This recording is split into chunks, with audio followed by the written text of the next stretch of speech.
Hello everyone, how are you all? I hope you all have enjoyed my first video which based on our second chapter federalism. Federalism, it's a part of democracy, and as in the previous lecture I have told you this federalism have two kind. One is coming together and another is holding together. USA, Australia, this kind of countries following coming together government, but in India, in Spain, we are following holding together federalism system. And under this, we have seen that union government, central government, and local government, these three types of tiers we have exist in our government system. As well as we have jurisdiction system which affected our parliamentary, our government all. So in short, how this run in the country, you know very well. Now we are going to start the topic federalism practiced. How it is practiced? Just reading or having knowledge about federalism, it's a different thing, and conducting through federalism the whole country is a different thing. And the country like India, it has really very difficult, because we all know India has much diversities in languages, in landscapes, varieties of resources available, and conducting all these in a one manner, in a one tune, it's quite a difficult task. So come on, let's explore how it's going on. So how is federalism practiced? Constitutional provisions are necessary for the success of federalism, but this is not sufficient. If the federal experiments have succeeded in India, it is not because of the clearly laid out constitutional provisions, but also the real success of federalism in India is attributed to the nature of democratic politics in our country. Just having mentioned or clearly mentioned in the constitution, it's a different thing, and following that constitutional instructions and all the information strictly, as well as with the help of the political parties, it's a quite different thing. So the success of federalism in our country, it's not only because the constitution has given clear instruction, but also because of the nature of democratic politics in our country. This ensures that the spirit of federalism, respect for diversity, and desire for living together become a shared ideal in our country. So let us look out some of the major ways in which this happened. The first one is linguistic based states.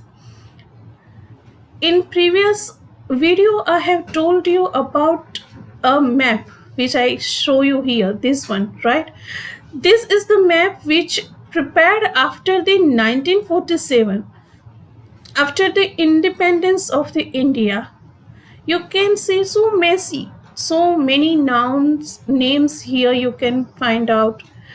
Most of are the common nouns, but common names, but the thing that they all not settle down as the today's political map.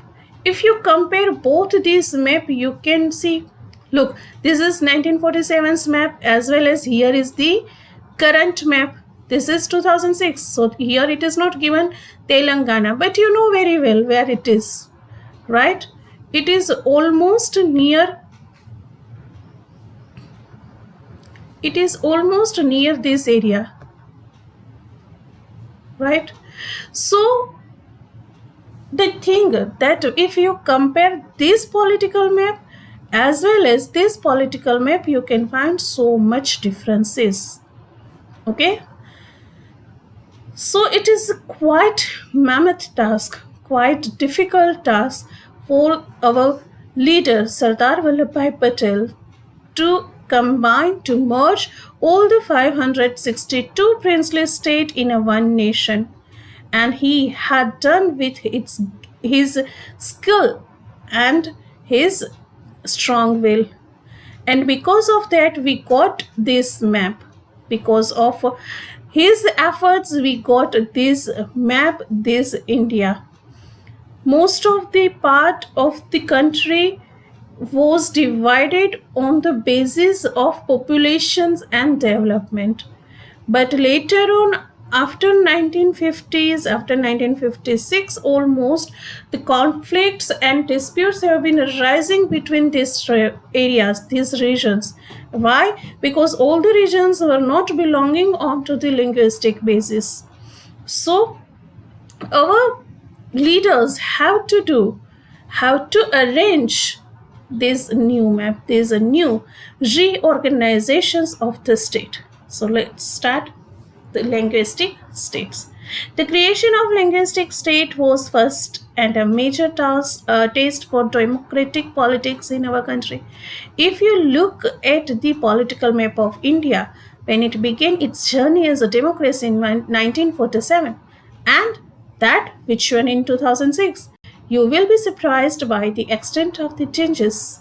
Many old states have vanished and many new states have been created. Areas, boundaries, name of the states also changed. In 1947, boundaries of several old states of India were changed in order to create new states. This was done to ensure that people who spoke the same language lived in the same states. Some states were created not on the basis of language but also to recognize differences based on culture, ethnicity, or geography. This includes states like Nagaland, Uttarakhand, Jharkhand. When the demand for the formation of states on the basis of language was raised, some national leaders feared that it would lead to the disintegration of the country. And definitely, it is a common thing, or it's a common that it's obvious that we can understand when the group of a people united, it's always create something which not favored, not recommended for the development, and that is also one fear of disintegration. Like Andhra Pradesh and Telangana, the Andhra Pradesh was the whole state, but there was conflict between Telangana peoples and those who living in Andhra Pradesh. Basically, because of these conflicts, after the years of the fights with the union government, at least union government have to pass the statement which given Telangana as a new statehoodship. So when this reorganization was going on at that time in 1950s, most of the political leaders were not in favor of that because they feared of the disintegration of the country. The central government resisted linguistic states for some time, but the experience has shown that the formation of linguistic states has actually made the country more united. It has also made administrations easier. Language policy. Linguistic states we can understand. The same speaking language people were living in together in a one region, and that region become a state. Like Gujarati lives in Gujarat, Marathi lives in Maharashtra, Tamil people lives in Tamil Nadu, Malayalam people lives in Kerala, Kannada people lives in Karnataka, Bengal speaking people lives in Bengal, like that. So language policy. Second test for Indian Federation is the language policy. You know which one is our national language? Yes, definitely it's a Hindi. But it's quite difficult to choose one language, a single language out of the so many languages speaking people. Just imagine the view, the scene of that room where this discussion was going on. Which language should be given a post as a national language? Which language should be chosen as a national language? And definitely everyone wanted their own language would be get this honored. But it's quite not possible because India has So many languages, almost 32 languages were officially known, and as well as more than 200 dialects have been found in India, and that's why it is difficult. So the second test for Indian Federation is the language policy. Our constitution did not give the status of national language to any one languages. Hindi was identified as the official language. Here, it's a, it's a small difference. It's a minor difference between official language and national language. National language is Hindi. Nowadays, it is recognized.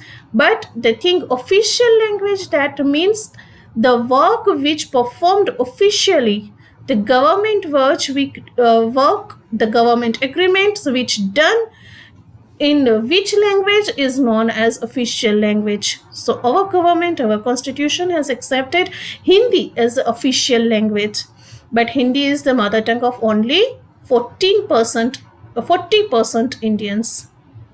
Therefore, there were many safeguards to protect other languages too. So many people nowadays also just don't know properly how to speak or write Hindi. Yeah, it's a fact. Hindi is our official language.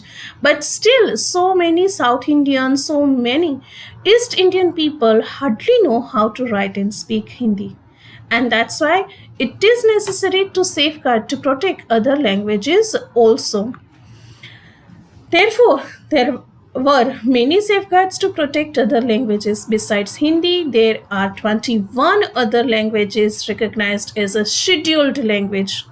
Scheduled language, that means which get a chance, which get a highlight into the constitution. That's known as scheduled language. So 21 other languages recognized as a scheduled language by our constitution.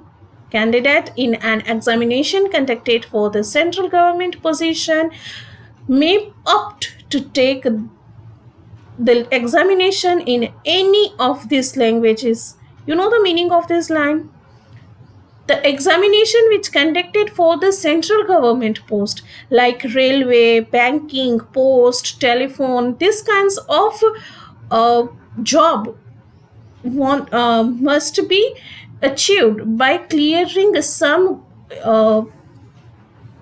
competitive exams, and these competitive exams like GPSC, UPSC, these kinds of exams can be conducted in any of these 21 languages. Suppose if you are Marathi, then you can choose Marathi as a language medium for this examination.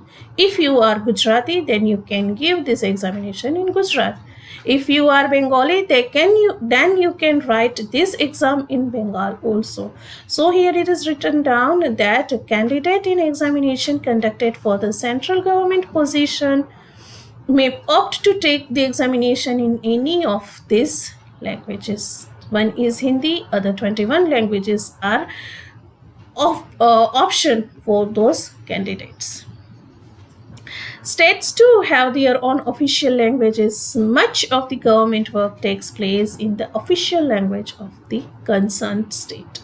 Suppose this is Gujarat, so here Gujarati is the official language, and all the agreements, whether you are going to register your property, whether you are going to file any cases, anything, this kind of all the governmental or official work has been done in Gujarati as well as Hindi as well as in English. So each state have their own official language, even their own medium for giving education also. Gujarat has Gujarati medium, Maharashtra has Marathi medium, Tamil Nadu has Tamil medium, Karnataka has a Kannada medium, like this. Unlike Sri Lanka, the leaders of our country adopted a very cautious attitude in spreading the use of Hindi. According to the constitution, the use of English for official purpose was to stop in 1965, when our constitution has been framed by Dr. B.R. Ambedkar. Some special provisions had been made, as well as some remarks had been put in that constitution. One is to just completely remove this reservation system after 10 years. That was one requirement, that was one remark which made in our constitution. The second, English was the official language at that time because Britishers just left our country, right? So English was the official language at that time, and in our constitution it was also remarked that it after 1965 or within 1965 English language couldn't be more official language. It has to be removed from the official language, official purposes. However, many non-Hindi speaking states demanded that the use of English continue, and in Tamil Nadu it's taken violent form also. Basically, most of the South Indian states and the people hardly knew English, Hindi properly, and that's why to continue English as the official language, that demand has been raised in the South Indian states especially. In Tamil Nadu, this movement took a violent form, and that's why the central government responded by agreeing to continue the use of English language along with Hindi for official purposes. Many critics think that this solution favored the English-speaking elite, and promotion of Hindi continues to be the official policy of the government of India.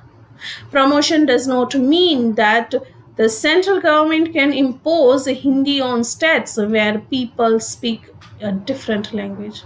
Promotion of Hindi, that means not giving such importance that it's completely dishonest, or it's completely just demolish the value of different languages in different regions. But promotion of Hindi, that means it cannot impose on the other languages also. The flexibility shown by Indian political leaders helped our country avoid that kind of situation which faced in Sri Lanka, right? Now the center-state relations. Center government, that is union government, the state government. The relation between these two governments, it's a most important factor which affected on federalism. How are the relations between center government and state governments? It also depends on the political parties.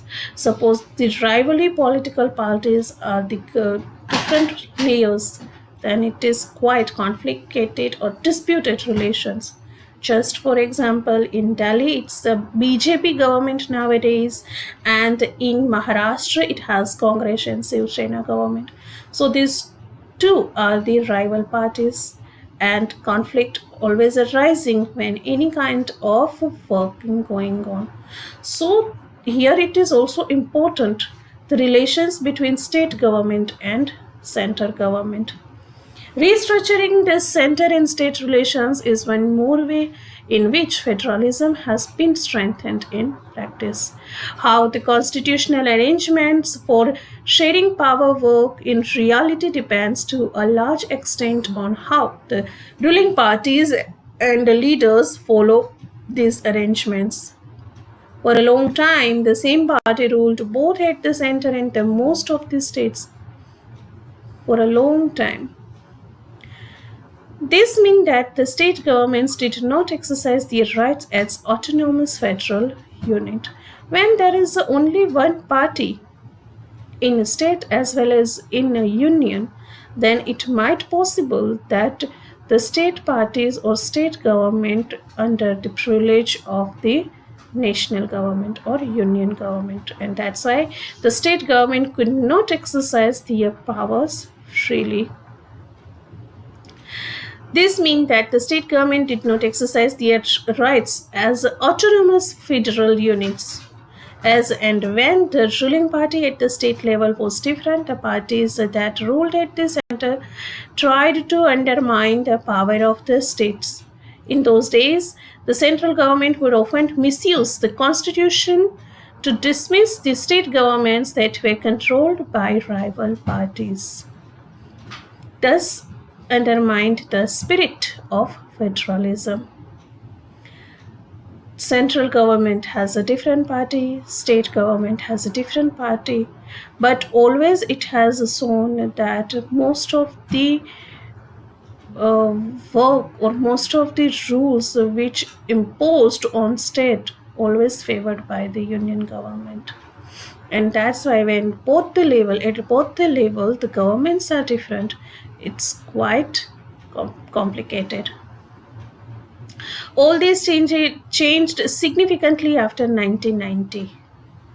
This period showed the rise of regional political parties in many states of the country.